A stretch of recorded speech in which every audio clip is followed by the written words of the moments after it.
आने वाले समय में कन्या का जन्म होगा तो मुंह छोटा नहीं करेंगे, दहेज छुटाना नहीं पड़ेगा अभिभावकों को अपनी कन्याओं के लिए। बेटे और बेटी में भेद जो है वो समाप्त हो जाएगा। आज जो करोड़ों की संख्या में बंदी अपंग जैसी स्थिति में बैठी है महिलाएं, लगता है कि ये निरर्थक है समाज की, उसको कुछ नहीं आता ना।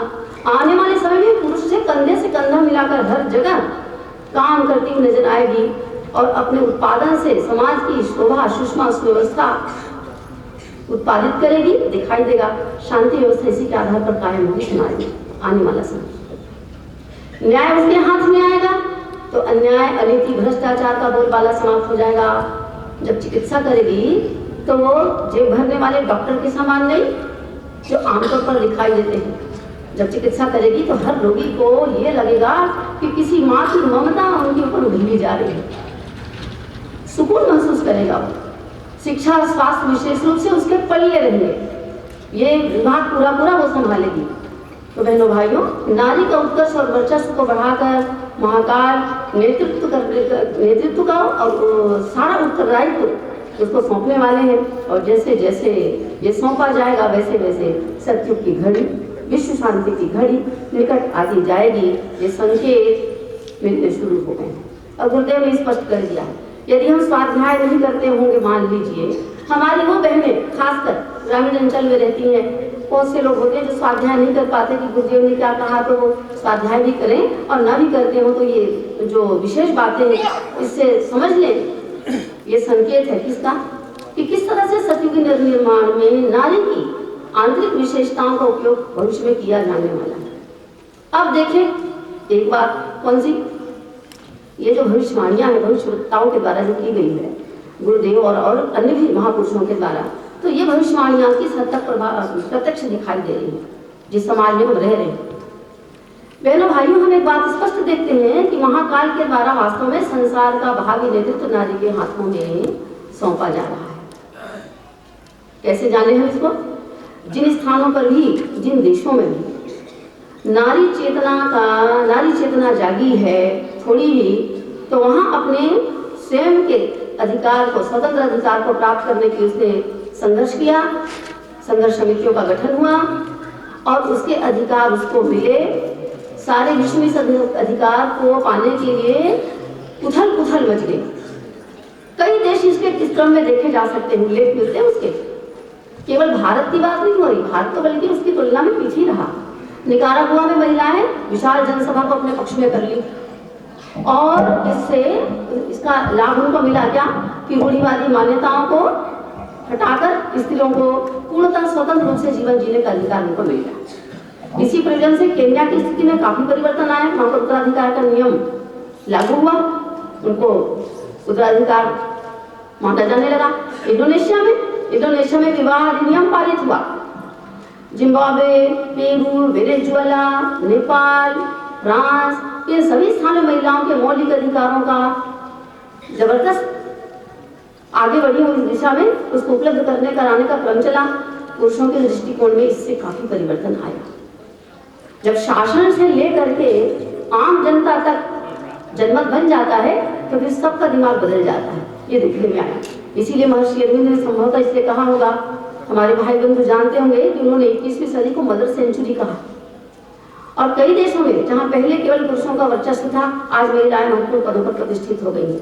हम लोग बहुत देर सुनते हैं इस प्रकार से। भारत की स्थिति इसी प्रकार से तो स्पष्ट दिखाई देता है कि नारी संबंधी जितनी प्रतिगामिताएं थी हैं वो उलट रही हैं। और वो सीधी भाषा में कहें तो रमणीय, कामिनी, भोग्या ये जो मानी जाती थी, तो इस जगह आने वाले इस प्रकार से जो मानी जाती थी उसकी जगह में अब वो पुरुषों के जैसे समान अधिकार प्राप्त करने वाली हैं, कर रही हैं। इतना ही नहीं, इससे आगे बढ़कर के उन्हें देवी जैसा सम्मान और श्रद्धायुक्त पद प्राप्त करने का सौभाग्य भी मिलेगा और वो अपनी वरिष्ठता को इसके कारण सिद्ध कर पाएगी। अभी हमारी बहन कह रही थी ना, ये तो नादेस्तु पूज्यन्ते रमन्ते तत्र देवता, ये स्थिति जो उस समय थी, इस स्थिति में वो आएगी, निश्चित रूप से आएगी। लेकिन उसको लाने के लिए प्रयास क्या करना है, आगे बात करेंगे। कहना यह है कि अतीत से लेकर के आज तक इतिहास इस बात का गवाह है, क्षमा करेंगे भाई हमारे, कि वास्तव में बहुतायत में पुरुष अपनी बुद्धि, अपनी कठोरता, अपनी चतुरता और अपने अहंकार के कारण समाज की रचना और विकास में जरूर योगदान दिया है, लेकिन भावनात्मक योगदान नहीं दे पाया। उन्होंने भौतिक सुख सुविधाओं में बढ़ाने में, साधन जुटाने में निश्चित रूप से प्रयत्न किया है और प्रयत्न करता है। ये बात सर्वविदित है कि सुख शांति और पारिवारिक सामंजस्यता, सामाजिक सामंजस्यता अगर आएगी तो सुविधा सामग्री से नहीं आएगी, धन ज्यादा बढ़ जाने से नहीं आएगी, साधनों का बेतहाशा बढ़ोतरी करने से नहीं आएगी, बल्कि भावना से आएगी। और भावनात्मक दृष्टिकोण से पुरुषों की जो उपलब्धि है उसको नगण्य माना जाना चाहिए। भैया आप लोग नाराज तो नहीं होंगे ना बातों से? सही है ना ये बात? लेकिन हमारी बहनें ज्यादा कॉलम मत ऊंचा करें, उसके लिए अभी बहुत बाकी है प्रयास करना। कुछ गुरुदेव लिखते हैं कि अब क्या है, इन सारी स्थितियों को देख करके महाकाल का, प्रकृति का लंबे परीक्षण के पश्चात इस निष्कर्ष पर पहुंचते हैं कि अब सत्ता और नेतृत्व नर के हाथों से निकाल करके नारी के हाथों में जाना चाहिए। अगले दिनों उसी के कंधों पर संगीत, साहित्य, कला, परिवार, समाज, धर्म, अर्थ, सारी राष्ट्रीय गतिविधियां और अंतरराष्ट्रीय गतिविधियों को संचालित और नियंत्रित करने का उत्तरदायित्व आने वाला है। दीदी सुन रहे हैं? शादी बाद में या इसके लायक हैं? इसकी तैयारी चल रही है? अगर तैयारी चल रही है तो ठीक है। सिस्टर निवेदिता जो तप और त्याग की प्रतिमूर्ति हम पढ़ते आ रहे हैं, ये बहन आयरलैंड को छोड़कर भारत में नारी जाति के उत्कर्ष के लिए मातृत्व जैसा छलछलाता हृदय लेकर के आई और भारत की उन अंधेरी गलियों में जहां पर क्या स्थिति थी नारियों की, वहां पर सेवा के लिए मां बनकर के समर्पित हो गई। क्यों? ये बहुत बड़ी घटना है। हमारे भारतीय इतिहास में नारियों के लिए बहुत बड़ी घटना है। वो जानती थी, क्यों आई? वो जानती थी कि यहाँ से भारत में नारी चेतना को जगाने का अब क्रम जो तीव्रता से बढ़ने वाला है। और सिस्टर निवेदिता जानती थी कि ये शुभारंभ भारत से होने वाला है। जो भी सड़ी गली विकृतियां हैं उसको बदले जाने और नारी के नेतृत्व को ग्रहण करने का शुभारंभ भारत से हो चुका है और आगे इसमें तीव्र से तीव्रतर इसको गति मिलने वाली वो जानती थी। और ये सत्यता इस बात से भी प्रमाणित होती है कि युग निर्माण योजना के सूत्रधार और संस्थापक हमारे प्राणप्रिय पूज्य गुरुदेव ने शतसूत्री आंदोलन जब बनाया, युग निर्माण योजना बनाई, शतसूत्री आंदोलन बनाया काम करने के लिए और 7 प्रमुख आंदोलन बनाए उन्होंने। कौन कौन से आंदोलन है हम सब जानते हैं ना दीदी? विशेष रूप से आप सब जानते हैं कौन कौन से? साधना, शिक्षा, स्वास्थ्य, स्वावलंबन, पर्यावरण संरक्षण, व्यसनमुक्ति कुरीति उन्मूलन आंदोलन और सातवां नारी जागरण आंदोलन बनाया। अर्थात पृथक से एक आंदोलन नारी समाज को उन्नत बनाने के लिए बनाया और क्रियान्वित किया। कारण क्या? सारे आंदोलन को चलाने के लिए और नवीनता निर्माण और सतयुग की वापसी के लिए नारी को स्वयं उसके लिए तैयार होना पड़ेगा। ये तब तक संपन्न नहीं हो पाएगा जब तक नारी स्वयं अपने आप को उसके योग्य न बनाए और स्वयं उसके लिए कटिबद्ध होकर के आगे न आए। ये कारण है। तो ये प्रभावशाली आंदोलन जो है नारी जागरण आंदोलन, और इसके द्वारा वो समर्थ सशक्त बनेगी। न केवल समर्थ सशक्त बनेगी बल्कि अपनी खोई हुई गरिमा को वापस भी लाएगी, प्राप्त कर सकेगी और भाव संवेदना की गंगोत्री बन करके उसका रूप लेकर के संपूर्ण मानव जाति में मनुष्यता और पवित्रता और भाव संवेदना के आधार पर समाज का निर्माण करने में सशक्त और समर्थ बन पाएगी। इस भूमिका में उसको आने की आवश्यकता है। हाथ कंगन को आरसी क्या, प्रत्यक्ष को क्या प्रमाण करें? देखिए आंखें खोल करके हम गायत्री परिवार के सदस्य इसको बहुत करीब से महसूस कर सकते हैं कि किस प्रकार से नारी वर्ग की सक्रियता और कटिबद्धता आज कैसे वो तमाम सारी निर्माणी गतिविधियों को प्रखरता पूर्वक और सक्रियता पूर्वक संचालित करती हुई चली जा रही है। आप सभी देखते होंगे कि अभी जो बातें हुई, ये बातें आपको उचित लगती हैं? क्या ये सत्य है? भाइयों बहनों, आपसे निवेदन है, कुछ संकेत करेंगे, क्या सत्य है ये सब? जवाब चाहिए आपसे, हाथ उठा के संकेत कर सकते हैं। क्या ये सत्य है? ये दिखाई देता है? ये निश्चित रूप से दिखाई देता है। अब इसके साथ अब आइए देखें कि भारत में और पूरे विश्व में परिवर्तन का जो दिग्दर्शन है वो किस प्रकार से कर सकते हैं।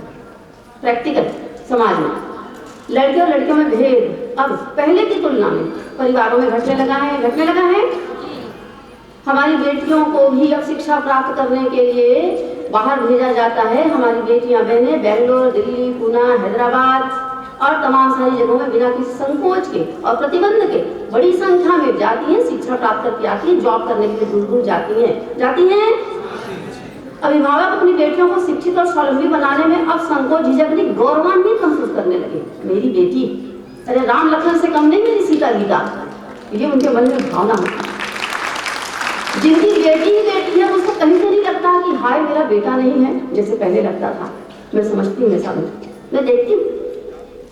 निश्चित लड़कियों का बाल विवाह काफी हद तक रुक चुका है। अब वो विवाह के स्थान पर हमारे जो अभिभावक हैं, कहना चाहिए कि उनके शिक्षा पर और उसके विकास पर ज्यादा जोर देते हैं।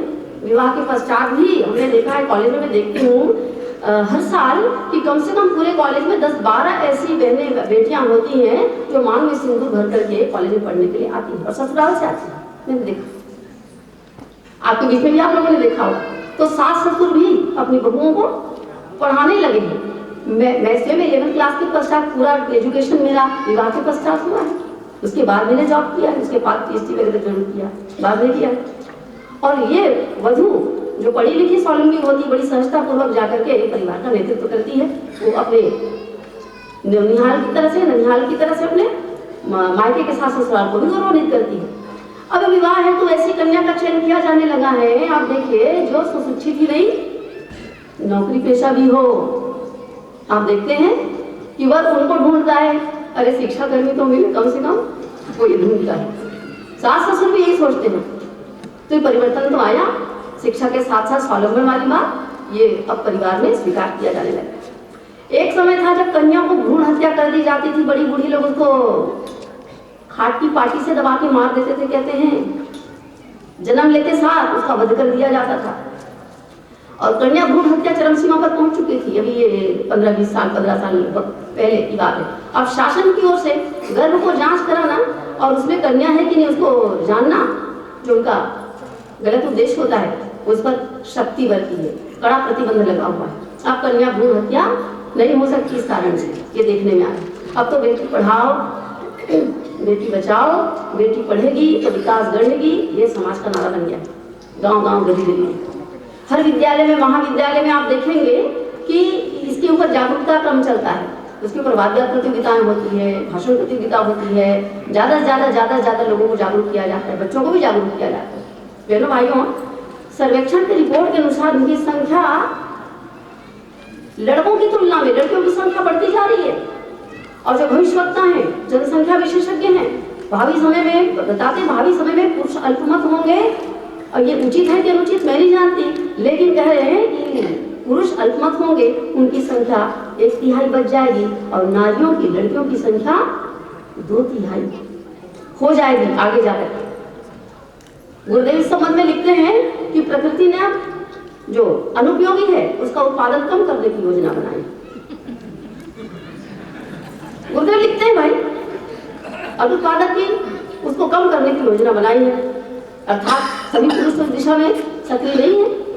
विगत दिनों यूनेस्को के द्वारा जो सर्वेक्षण किया गया, विश्वव्यापी सर्वेक्षण हुआ, उसके अनुसार यह तथ्य विशेष रूप से उभर करके सामने आया और हम सब उसको देखते हैं कि पुरुष वर्ग जो है वो कन्या या नारी के प्रति उनका नजरिया निश्चित रूप से काफी कुछ बदला हुआ है। कैसे? वो इसे कि महिलाओं की शैक्षणिक योग्यता को, प्रतिभा को उस क्षेत्र में जो आगे आ रही हैं उनको बढ़ाने और उनके अनुदानों से पूरे समाज को, राष्ट्र को लाभान्वित करने के लिए उनका मन बना।